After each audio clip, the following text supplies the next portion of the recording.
It has come to light that in the recent 30 years of game development, publication and enjoyment, that their driving force to become a recognised art form has become ever more substantial.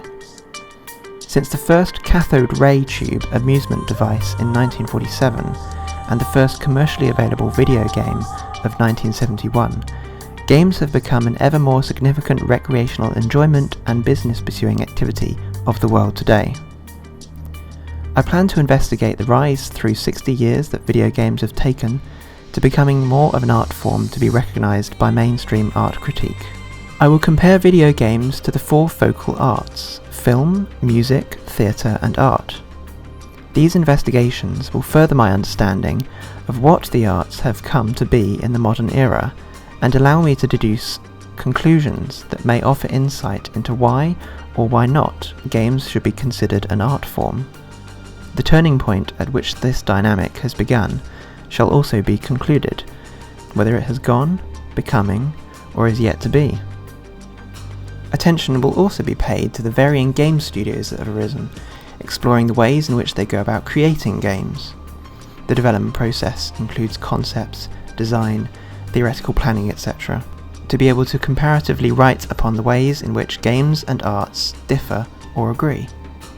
The way in which businesses, art directors, studios and the public see both the arts and games will also be addressed, allowing me to evaluate the underlying themes behind why we have such things in our culture.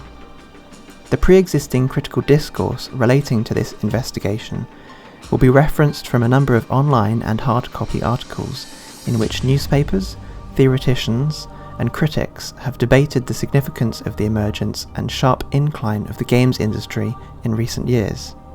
Reference should be taken from many games that have super-succeeded expectations by observers, citing figures from a variety of online literature and public sources. Additionally, images will be used as an aid in conveying certain themes and communications, and shall be sourced in similar fashion to existing discourse.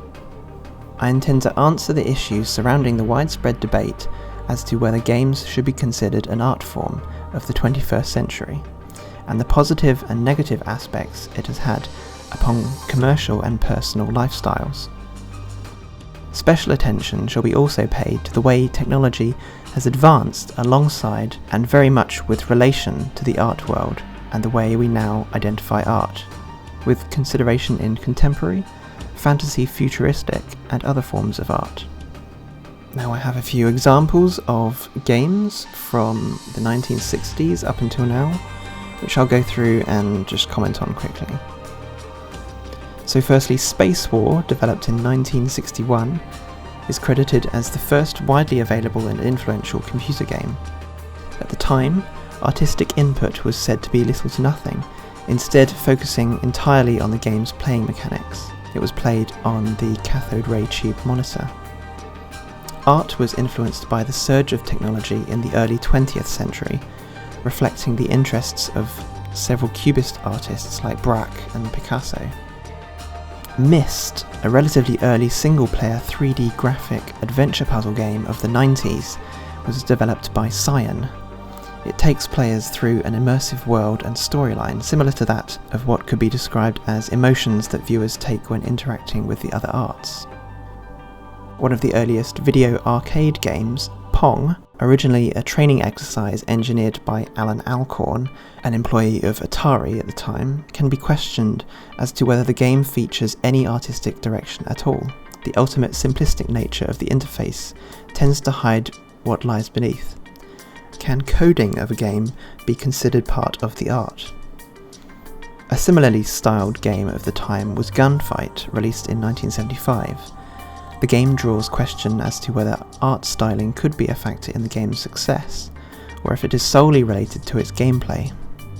Can pixelated single-colour images be considered art? Unprecedented cinematic quality of games such as Diablo 3 rival that of most film productions, with the added bonus of allowing the player to engage and interact with the storyline.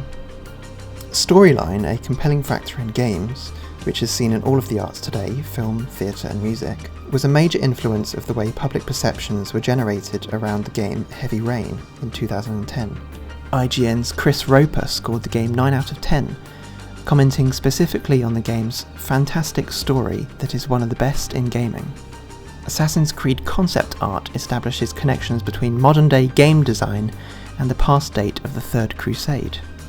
The vibrancy, sophistication and immediacy of Guild Wars 2 concept art demonstrate the masterful skills of the artists working for the game studio. Is it right to compare this kind of artwork to that of traditional means? Could these pieces of concept art be treated as works of art in themselves, as opposed to pieces fit together to ultimately produce the game? Death of a character in a game can be very much the same as witnessing a similar event in theatre or film, or even listening to a piece of appropriately themed music, and the emotional aspects seen in past paintings can even be recreated in modern games today.